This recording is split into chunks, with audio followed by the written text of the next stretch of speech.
Does your business provide a quality service or product? If the answer is yes, then there is a combination of tactics that can be customized to fit your unique business that makes your business super profitable, creates wealth, and makes a difference in the process. I know this because I've built a few tiny businesses to more than $70 million. You're listening to the Entrepreneurs Radio Show. Conversations with self-made millionaires and high-level entrepreneurs that will grow your business.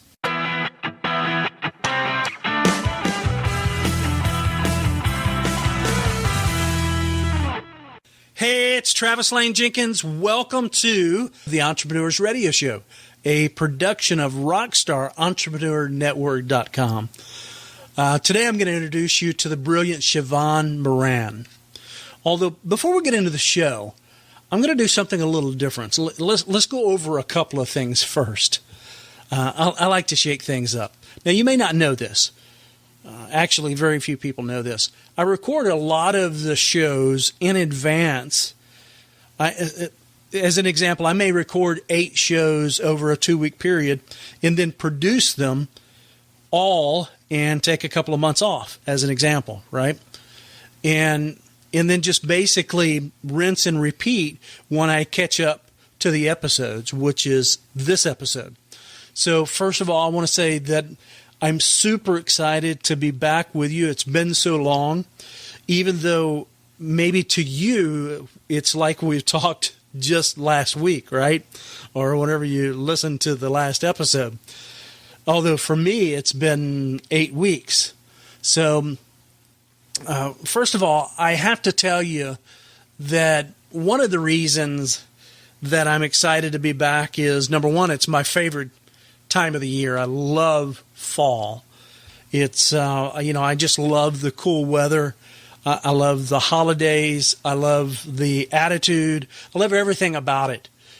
On top of that, I just got back from a wonderful trip to Utah where I was, Park City, Utah. Yeah, I stayed in Park City, Utah for, I think, a total of 5 days. And basically, I met with a group of other business owners in a mastermind environment, and we just spent several days together talking about big picture aspects and strategies, about growing our business, the future, the plans, what's working, what's not. We went out and had dinner together, had lunch together, and just spent a lot of time sharing those strategies and helping one another. And so for me, that's really, really charged my batteries and just kind of helps me get back on track. I don't know about you, but I'm most alive when it comes to business when I'm surrounded by other business owners that are excited about what they're doing, right? And so that's one of the things that I'm really worked up about. And then also, as I've been away all this time, I've been thinking that I want to do a better job of sharing a little bit of my personal life with you because we spend so much time together. I'm in your ear talking to you that I think I could do a better job of sharing some of the personal aspects of my life without it getting in the way. I never want to get in the way of the show. And I value your time so much that I always try to get down to business and give you as much value as possible because I know everybody needs to do more and get more out of their business right away. So that's always been my thinking. And so I've just been reflecting on that. And I'm going to do a better job there, and hopefully you like me sharing some of those aspects. Also, I want to ask you to reflect on the interviews and the things that we've been talking about. I want you to tell me if being surrounded by people, if listening to these people that have gone after their dreams and achieved incredible things is inspiring you. Is it challenging you to think things differently? Do you spend any time thinking about your thinking? Do you question yourself? And not in a doubting way. I'm not trying to birth anything that causes you to instill doubt, but I want to challenge you to get out of your comfort zone and grow. A lot of times I see people waiting for the right time, and the right time is never. The right time is now. The old saying, when you're looking for a great shade tree, the best time to plant a shade tree was 20 years ago. And then the second best time is now. And so, there's never going to be a perfect time. My entire objective, beyond just teaching you those tactics and strategies to grow your business, is to impact your life and everybody that's connected with you. I want to help rewire or constantly upgrade your thinking in a positive way. Growing never stops. And so I can't begin, or I won't begin to assume that your wiring is wrong, because it may be exactly where it needs to be, but it can always be upgraded. We always need to be improving our knowledge, our skill set, our perspective, so that it's accurate and on target, and that we're the best that we should be at that time.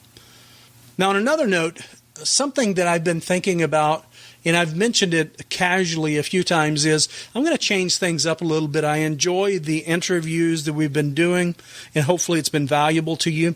Although I want to add some other elements to the show that may be brief 5, 10, 15, 20-minute little audios that will bring value to you in other ways. So based on that, I'm going to be doing some different types of recordings that I think you'll enjoy. And of course, I'd like to have your feedback and you tell me what you think. If you like more of it, less of it, your opinion, and the overall census of everybody that listens to the show really does matter to me. So now the best way to give me feedback, if you haven't already done it, is go to the Entrepreneurs Radio Show and enter your contact information. Just enter your name and email, and you'll get my personal direct email. And that way you can give me feedback. You can tell me when changes, whether you like or dislike, or any type of suggestions along the way. One more thing before we get started, remember that you can go to the Entrepreneurs Radio Show and just click on the microphone and leave me a voicemail if you'd like to do that. It's a simple, easy way to doing it. And just leave any type of question that you may have about business. And ultimately what I'll be doing is answering those questions on short 5, 10, 15-minute Q&A segments also. And then, of course, remember that you can take these interviews with you on the go with you through iTunes or Stitcher. All you've got to do is go to rockstarentrepreneur.network.com or the Entrepreneurs Radio Show, either website, and click on the iTunes or Stitcher button, and it will take you directly there. So I think I've gone on enough about the things, what's been going on with me and some of the things that I've been thinking. Let's work our way back to Sheevaun Moran. Now, depending on how long you've been listening to the show, you probably already know that I love to connect you with as many different people from a wide perspective of mindsets or approaches. And Sheevaun is no different. Sheevaun is an author of several books and a master energy coach. Sheevaun teaches entrepreneurs and leaders universal success principles with proven step-by-step how-to breakthroughs. Sheevaun has helped over 15,000 people. So buckle up, get ready. It's going to be an interesting interview as always. So without further ado, let's go ahead and get down to business. What do you say? Welcome to the show, Sheevaun. Thanks for having me, Travis. Yes, you're welcome. I'm super excited to hang out with you. I know you're really busy. Can you give me the backstory of how you came to be where you're at today? Great story. My first business was at 11, and my parents wouldn't buy me some sweater that I wanted. And they said, if you can buy it on your own, if you can figure out how to get it on your own, you can have whatever you want. And so I made them a deal, and I said, anything I want, anytime, if I buy it on my own. They said, yes, within limits. And so I started a lawn mowing company. And, a girl lawn mowing company is not the ordinary thing. But I did well. I picked the biggest lawns, and I did very, very well for several years. And then I sold the company to my brother. I like that. So that was my first transaction. And then I went on to program computers, and really got into small companies. I worked for big corporations, but really got into small companies and growing them, because it gave me the freedom and flexibility and creativity to help them design success that was really, aimed at their audience and, really, new and innovative. And so I did that. I did 4 companies like that, and we built 4 of those to $200 million and sold them. And during that time, I got sick, because I usually love what I do, and got sick. I got misdiagnosed, and then I ended up in the emergency room, and I had blood sepsis, which is blood poisoning, and usually that's lethal. And I walked around with that for several months, and that landed me in the emergency room. And I thought, well, I'm not meant to just die and go away. I'm going to fix this. So they injected me with all the stuff that they needed to inject me with, and I told them I was going home, and they said I was a lunatic, and that people stay for several weeks. And I just said, I'm going to go home and I'm going to heal myself. I don't know what that means, but if I can build companies, I can certainly help my body get healthy. And so that's what I did.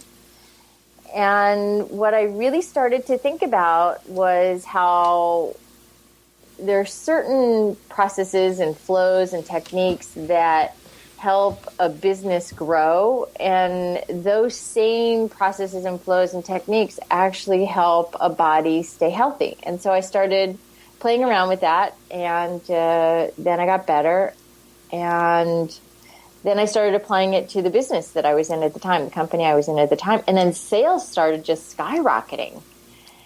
And I went off to Nepal and took a little trip there, and one of the women in the group, she had a massive stroke outside my tent, and the stuff that I'd been experimenting with on myself and the company, I used on her. And she went from having a massive stroke and really not having a lot of hope, and I worked on her, and I did those things for her, and we saw her after we trekked down 6 days later, and she was walking and talking, and I thought, okay, there's a lot to this. I need to tell everybody about this. So that's really the beginning of the journey. A very, not a very straight path. If we charted this is a very unusual path. I love that. I love unusual paths, by the way. Yeah. I love blazing new trails to an extent that it gets me in trouble at times. But so let's go back and let's unpack some of this, because there's a lot going on here, and I want to understand it on a little deeper level. So I love the self-healing part. Before that, now you'd went and worked in businesses, or you owned those businesses, or you were co-owners of those businesses that built them to these really high levels of income, or kind of give me some perspective on that. Yeah, that's an awesome question. So I would go in after the business was established, and maybe there'd be 2 to a dozen people in the business, and that was my ideal profile. And really identify. I seem to have a knack for identifying businesses that were going to get big. So one of the first ones that I worked in, and I think there were a dozen of us when we started, and if those were those under-desk keyboard drawers, they were the first inventors of those under-desk keyboard drawers. Oh, cool. Pretty cool stuff. And, we didn't have that many sales. I mean, we were in catalogs and things like that. Sales were good, but they weren't awesome. I'm going to say maybe less than $1 million a year. Mm-hmm. And we grew that over 2 years to over $150 million. That's not a bad growth. It was awesome. It was, and it was a blast. And then we sold it to Rubbermaid. Mm-hmm. And then I went on and I did that again for a sales company, and that sales company got sold out. And then I went on to a pharma company, a small, tiny pharma company, and there were 3 of us. And their systems were a mess, and their sales processes were a mess, and they really didn't know how to collect things, and they were really giving everything away for free. Right. And I came in and I systematized. I brought in a couple of really amazing people to help me grow their platform, meaning their computer system, so they could be global. And then we got the products. I was, I've been in sales. You're a jack of all trades when you're in that. So I was in sales and helping them through the process. And I got them into Walgreens and Walmart, and it became, an international sales organization for products for kidney disease. And it was the first woman-owned pharmaceutical company in the United States. And so we grew that and sold that to a major pharma company. It was probably 4 years. It took us about 4 years to do that.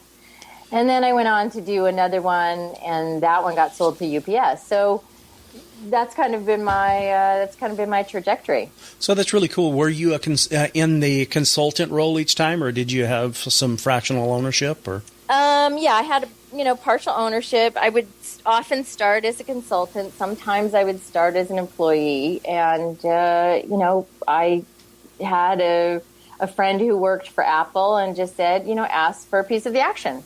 Right. And so I said, okay. Interesting. Okay. So I love that story. So tell me how, when you got sick, how did you correlate that you could do the same thing with sickness?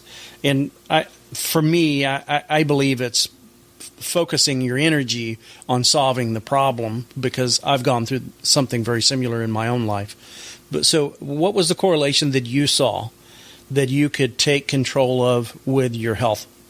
Yeah, well, just imagine this. I'm laid out on the sofa. I promised my doctors that I would go home and I'd lay on my sofa and I wouldn't move, as if, I were in a hospital. I'd just be in my own environment.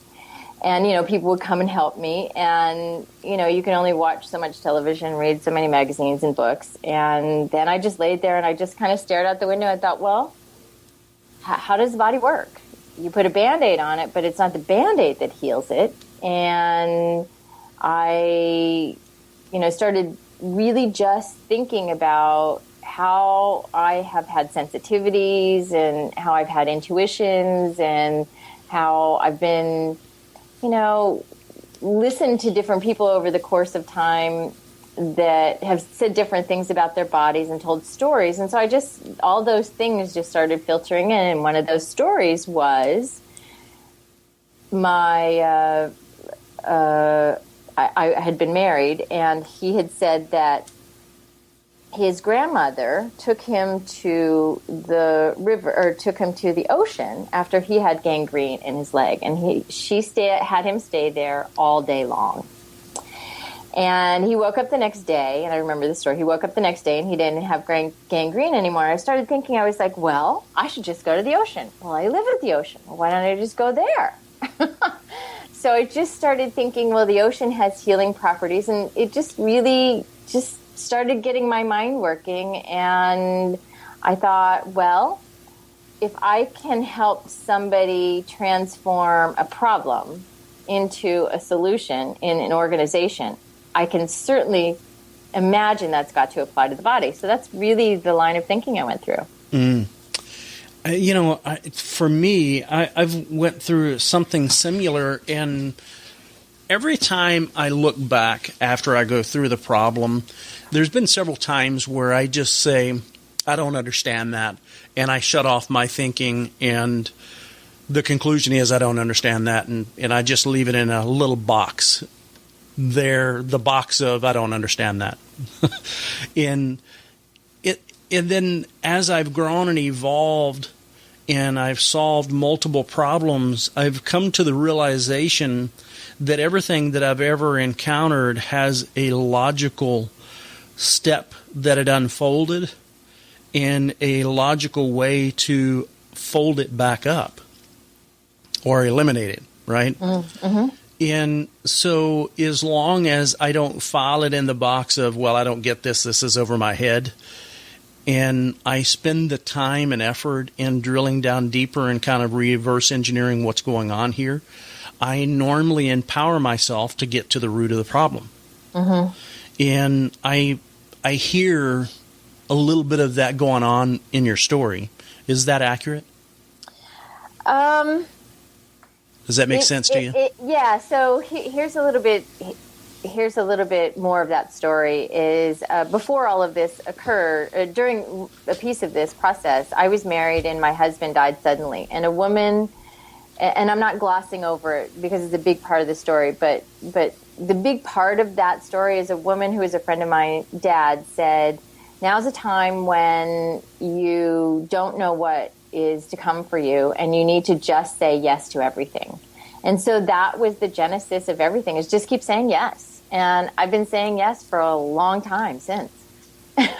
And so how did that serve the problems or serve you in a way to help you overcome those problems?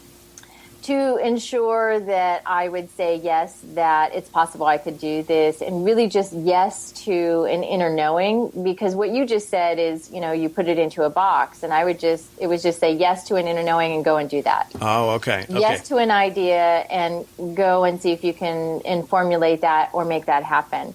Yes to a potential call. I mean, the call that I made that got us into Walgreens at the time was just somebody I happened to randomly meet, really didn't have his card or information, just picked up the phone. He happened to answer it. He was like the third in line at Walgreens. And he said, yes, I'd love to, because I opened my mind and I wanted to make that call. Yes, I'd love to take an experiment in one of our stores and see if we can take it national. Mm. And it was really just from that inner yes to be like, well, let's try that. Right.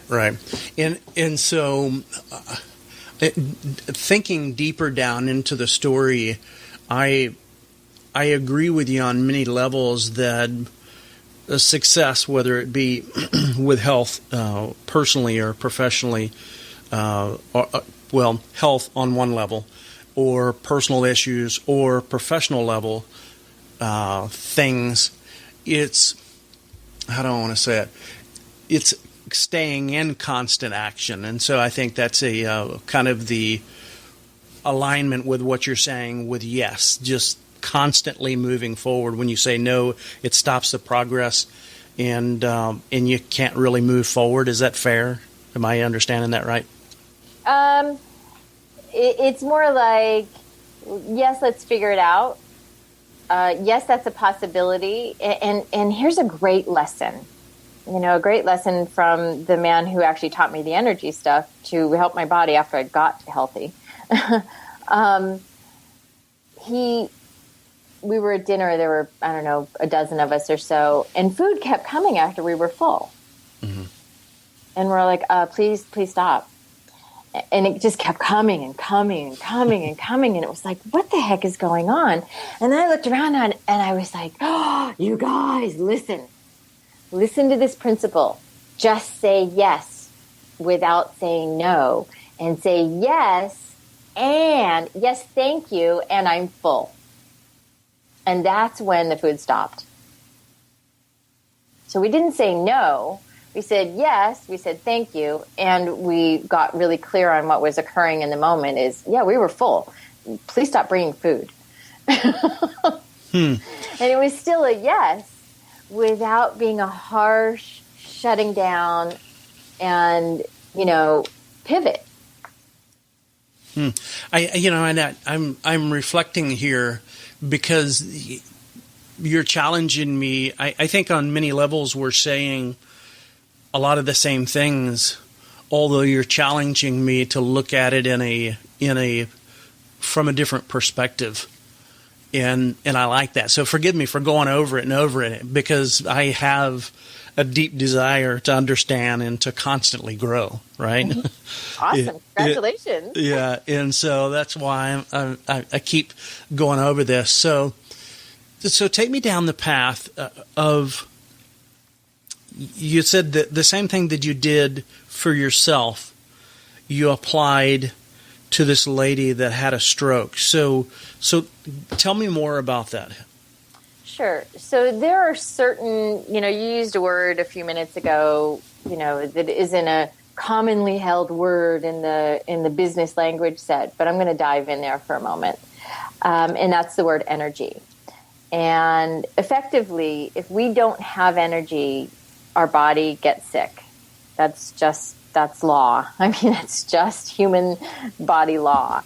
And that actually applies to the business.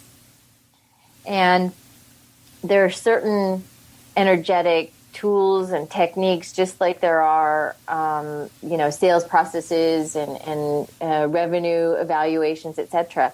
There are certain sales processes that apply to energy processes, certain success processes that apply to energy processes.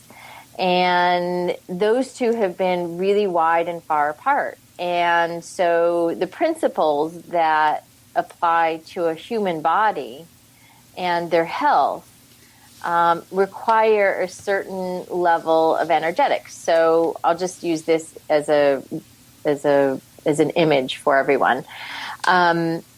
Imagine you're standing there and you're in a sea of trees and you feel expansive and it's really great and you just feel like everything is just fluid, right?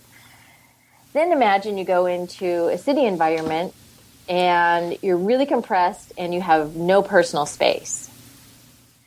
Well, if you end up in no personal space for your health, you actually compress your health and make it smaller and smaller and less possible for the body to do its job. If you're in a wider open space, like out in nature really helps you facilitate that. But there are certain processes and principles that apply to the body if you know those techniques, those formulas, that can expand that sensory stuff around the body in a compressed environment so that the body does heal itself faster. Interesting.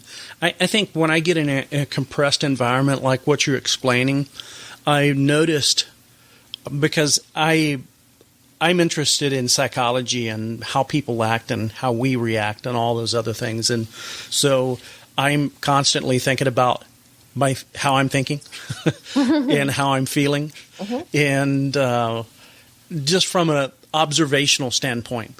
And in those situations when I'm feeling compressed, I notice that I have to breathe from my stomach rather than my chest, which is a bit suffocating. Mm-hmm. And so I notice things like that happen when I get in a confined space. Mm-hmm. Would that be a good example of what you're talking about? Yeah, that's a great analogy. And breath is one of those things that we take for granted, and we don't have any real deep understanding of how to utilize it to make sure that any compressed environment doesn't stay compressed in our body, or our brain, our thinking, or in our being, doing, or having. Mm-hmm. Mm-hmm. And I've never, well, I don't want to say never, I've rarely put any time or effort into learning this stuff on a deeper level, and I'm probably at a place in my life where I need to spend more time on it. Although I've had an innate ability to control energy within myself, and it's just I think so. I grew up in an environment like you, where at 11 years old I started working with my father, and we didn't have any extra. And so it became crystal clear to me that the only way that I was going to be able to control my future was to pay pave my own roads and to create my own success. And so my father was loving but very hardcore, straightforward, no nonsense, no BS. And so he had told me that if I wanted to have freedom to drive and do whatever I wanted to do, then I needed to earn enough money to buy a truck, have insurance, and have my license. And on the day, and I clarified this with him, on the day I turned 16, I could pull out of the driveway and go wherever I wanted to. And so the day I turned 16, I pulled out of the driveway and went wherever I wanted to, because I saved for years and years and got that. So I think that put me on a path of learning to control my efforts and my energy in ways that would be important or that align with what I want to accomplish.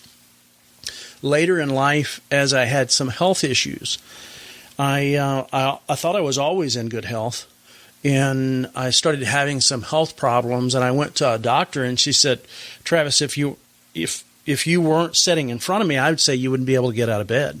And I said, "Well, why is that?" And she says, "Well, the things that I'm looking at says, you're just off the charts on this, this, this, and this." And for me, while physiologically, when those things affected me initially, they did hit me in a way to where I didn't want to get out of bed. But I also made a decision that I've got things I need to take care of and that I'm passionate about, and I'm not going to let those feelings dictate what I'm going to do each day. And so I learned just to get up and get going, and then it became a new norm for me, right, to where I can go every single day. And so I think that's, to me, in my a small amount of knowledge and understanding, that's one way of controlling your energy. Is that correct? Do you agree with that? Yeah. Yes. Okay. And so I think maybe it's just an innate thing, or I was taught by my father at a very young age to control those energies and efforts. And so what really interests me about you is I have been surrounded by people at events that are focused on energy, but very few of them tie it back to the left side. They're all extreme right-brainers. Right? And there's nothing wrong with that. And this is where I come in, because I blend the two. Right. And so there's nothing wrong with that. Now a lot of those extreme right-brainers are considered airy-fairy type wishy-washy people to the people in the middle are left-brainers, right? Yeah. And that's okay. Everybody can make their own decisions. But very few people tie the left brain side of things in with the right brain side of energy. And so that's one thing that I see that's very different about you. And so how did that come to pass? Were you originally a left brainer or originally a right brainer? I think I'm a middle of the road girl. I was a computer programmer at 14. And I liked it well enough. But I seem to always have a better understanding of, like I would be at parties in high school and a whole bunch of people would be sitting around me and they'd be asking me for advice and what I thought and how things would move. And I'm, I'm like a teenager. I don't know anything. And, so if I look back at all of that, that was a pretty consistent theme. And I have always had a way of processing things left brain and have, that scientific curiosity that allowed me, I think in the beginning before my husband died, I was pretty strict and rigid about it. And after he died, it was like, all bets are off, let's go. And that really opened that door to be like, yes, just be both. Just be who you are. Yeah, I like that. So explain it to me in a way. How does the average person consolidate what you're teaching here and use it in a way that would be meaningful to them in business? Yeah, awesome question. So every time, let's say you're, a small business and, let's say it's 2008, you're a small business and you're freaking out, right? And you start thinking, oh my God, what's going to happen? Oh my God, the news is saying this. Oh my God. And you start this spiral and spin of complex thoughts and worries and fears and angst and what people are saying. And you start going downward into a spiral. And so I have developed tools that take you out of that spiral and get you on an even keel in an upward trend, because nature wants everything to be in an upward trend, and that's what business is. If you let it be that way and you take the certain actions, you have somebody who guides you along through that process. You take processes and steps and hire the right people, etc. And so anytime you're in a confused or chaotic state, your sales will demonstrate that exact state. And so I show a correlation to how the owner's body, whether it's a billion-dollar corporation or, somebody who's just starting out, it's the same in that it demonstrates itself in what's happening in the top. And so I have tools and techniques that take people out of those chaotic situations, thoughts, etc., and really get them on track so that it becomes that upward trend. And you can make a sales conversation without somebody else feeling like you're needy or desperate, because a lot of sales go sideways because of they're feeling something from you. They just don't know what it is. And if you can stop that before you walk in the door, it will be much easier on you and them and the business. All right. I think what you're talking about comes across in tonality and inflection unintentionally, and in body posture also. Well, here's something that's interesting that science has proven. We actually, and this is, these are scientific statistics that have been around since the 1920s, weirdly enough, that we actually can sense before somebody walks in the door the direction something is about to go based upon what that other person is emitting. They didn't call that energy, they just said emitting. Mm-hmm. The Napoleon Hill talks about it on a deep level, and he explains it. So he talks about it in a way that why is it so hard to believe just because you can't see it? Why is it so hard to believe that it's present? And then he goes on to draw correlations of you can't see radio waves, except we all believe what we're hearing on the radio. You can't see energy moving through the wires, except we know that it will electrocute you if you touch it.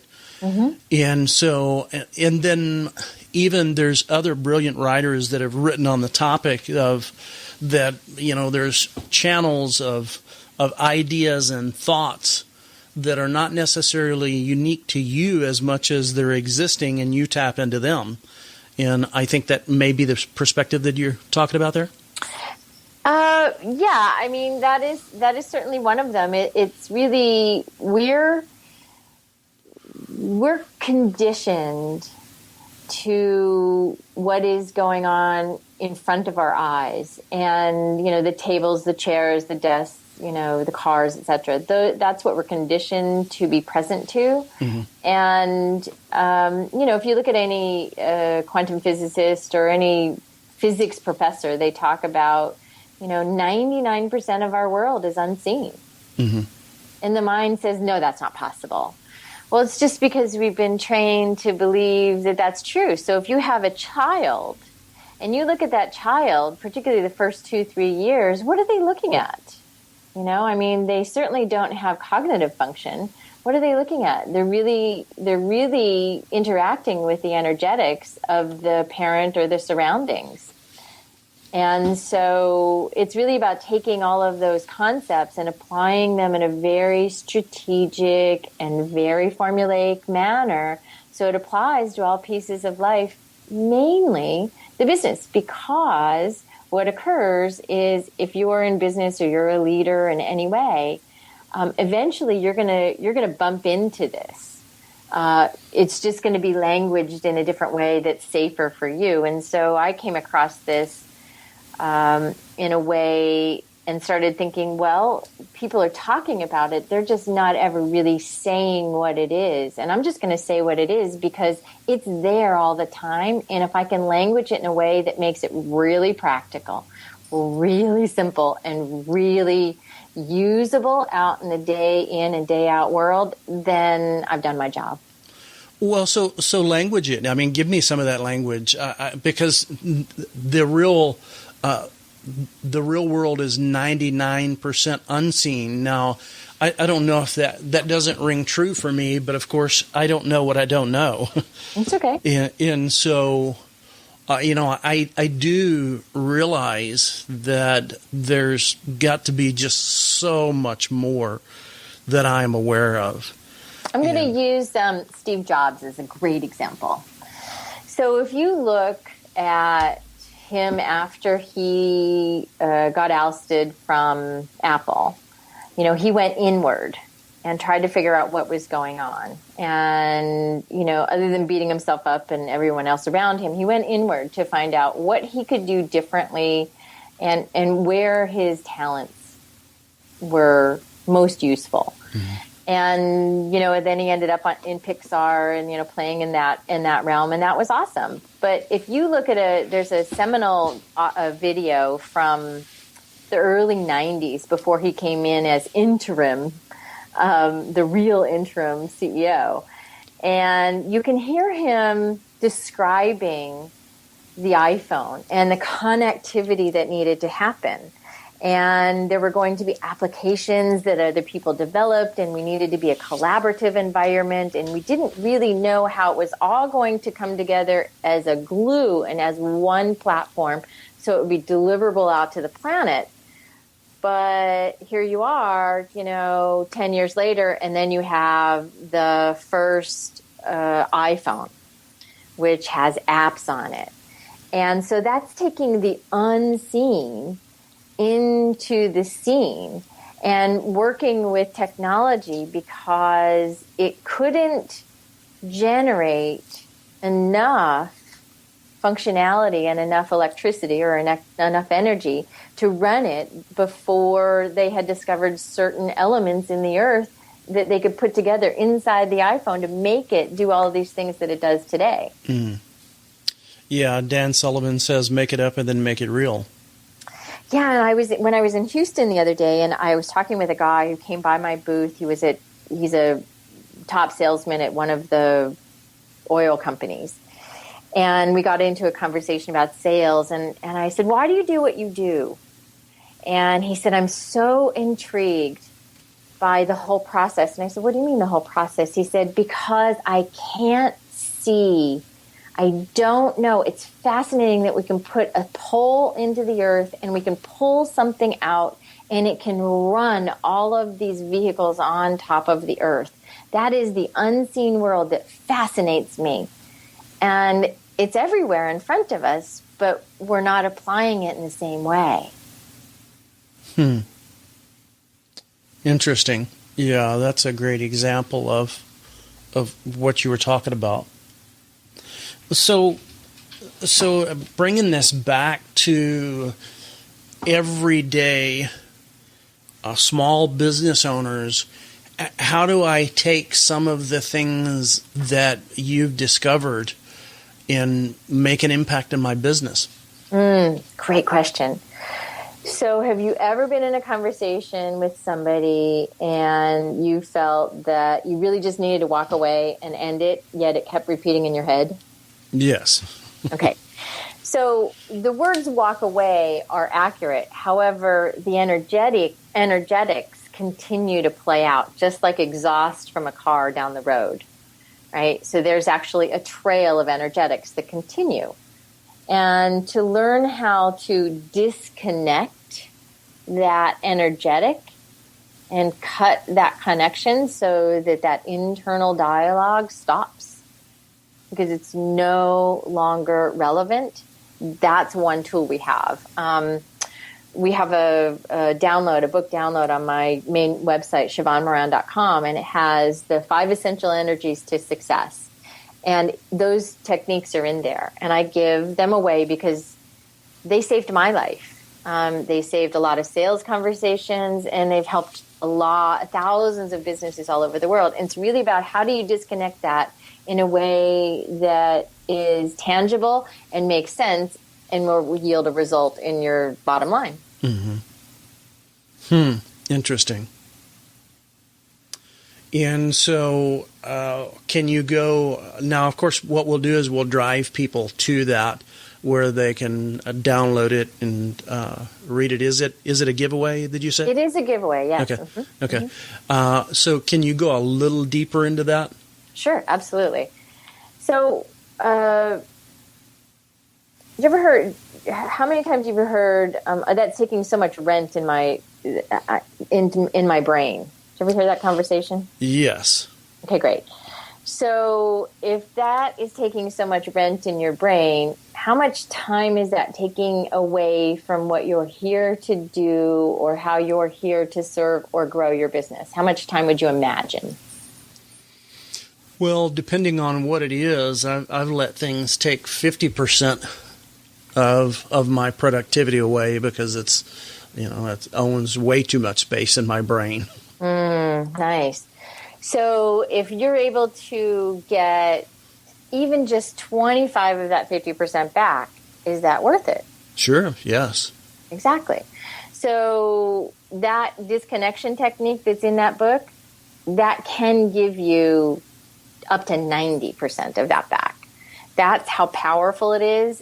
And it's just one technique that you have a connection to every person in your life. In science, they call it string theory. And you have a string, just like, can to can with a thread, a string to it. You can actually, there's actually an energetic string connected to every person in your life. And there's a lot of what I call poopy residue left from, that 50% of, negative conversation that's taking up rent, right? Right. And if you can disconnect that, if you were to take and, cut that away, really cut that away, that gets really quiet in your head, and then you can get back focused on your business, have a clear conversation, stay out of arguments much more easily, really have clarity as to what action steps you need to take in order to grow or see marketing improve or bring the right person into your organization. Because if you still have that 50% rent connectivity in play, the likelihood of you bringing in the right person the first time is significantly diminished. And then you're going to have to rehire. So it really sets up this whole conversation for the more clear you are from those things that take up rent, the more easily your business can grow. So I've had situations in my life in business to where I've had things like that happen, and I've gone through, for me, what was my own version of hell, right? Yeah. And so looking back, well, actually, there was a time once I got through it that I realized that I held the key to that door of that cell, and for some reason, I had been carrying this baggage when I could have just set it all down, unlocked the door, and walked out quite a while ago. Right. And I think that's a version of what you're talking about. And then once I did set the baggage down, unlock the door, and step out, I was much more available, understanding, considerate, all of the attributes that you would want to improve journey of life, right? And so for me, I think that's exactly what you're describing. That's what I'm describing, except in an accelerated manner, 100 times accelerated, to get to that place of peace and really setting it down and letting it go. Yeah. I wish I could use a word that could magnify the importance of what we're talking about here, because what I was going through was on the verge of killing me. I mean, I could feel that I was just on the cusp of having a heart attack. You know, you can lay into yourself so hard and take things so hard and not let up and beat yourself up for so long to where I think you can kill yourself. And so you've just got to get to a place and realize that there's no value in that, and move on. So I wish I could come up with a word that really, based on my experience, that could implore people to take some steps to learn this and apply it in their own life. I'm going to interject here. So one of the things I did several years ago, because I was in search of the word. Okay. Because I thought, well, I'm going to ask the people that were my clients, what did they get? Other than financial reward, what did they get? What are the things that they got from working with me? And every single one of them said clarity, simplicity, and it always led to profits. I was like, really? And every single one, none of them knew each other. We just did a random survey, and every single one of them said the same thing. I thought, I guess that's what's happening. Right. I can see now. I can understand better and draw a line in my own mental map of how where you are as a leader correlates to what's going on in your business. And what I want to do in every interview is try to make this as real world for everybody listening so that it's useful for them. And for me at first it was, even though I've had this experience, and I'm telling you that I've had this experience, for me, as you were reframing it, it was very hard for me to get my arms around it, but I completely understand it, and agree with you that it's a very important process. We're running a little long on time. What do you say we segue to the 3 questions that I sent you over? Are you ready for that? Let's roll. All right. So, what book or program made an impact on you related to business that you'd recommend, and why? Great question. The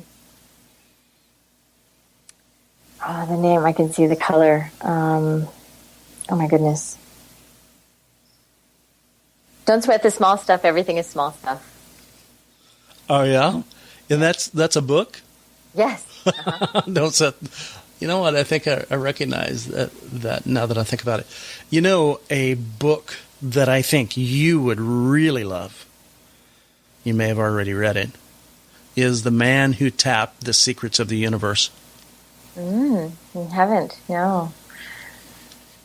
I would say another book that really got me was Tom Hopkins and Og Mandino. Og Mandino would be the greatest salesman in the world. Yeah. And I read that when I was like 10 years old. Wonderful. What's one of your favorite tools or pieces of technology that you've recently discovered, if any, that you'd recommend to other business owners, and why? Oh, that's so cool. I love technology, as you can imagine. So,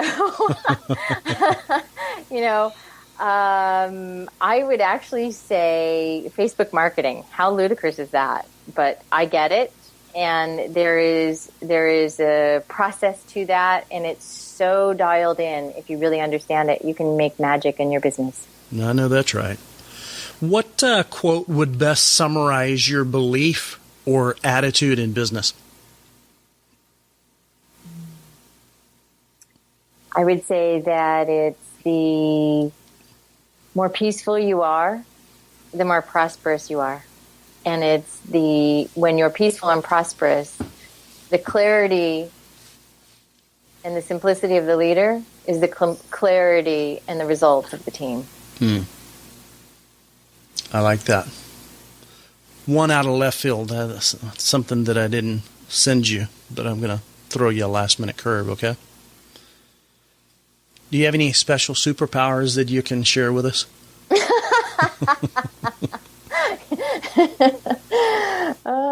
Yeah, I create miracles in people's lives. That's a pretty cool superpower. Yes, it's all energy. That's my superpower. Yeah. Making it simple and making it clear. That's my superpower. That's cool. I wonder what kind of outfit would come with that. Would a cape come with that? Sure, why not? So how do people reach out and connect with you? And also, how would they get that book, that guide that you talked about? Yeah, thank you for asking, Travis. You can go to Sheevaun, SHEEV as in Victor, AUNMORAN.com. And then there's a little space that it says grab my free book, free download. And that book is in there. And I'm very proud of it because it really gives simple tools that are applicable to everyday life and business. Thank you very much. I appreciate that. Remember that you can find all of the links to the books and resources mentioned in the show notes. Just go to rockstarentrepreneur.network.com. And then, of course, click on episode 126 to find Sheevaun Moran. Now, before I close the show, of course, I like to read a quote of mine, and I think this quote aligns with the direction that we talked about today with Sheevaun. And the quote reads, "Put your heart, mind, and soul into even your smallest acts. This is the secret of success." This is Travis Lane Jenkins signing off for now. To your incredible success, take care.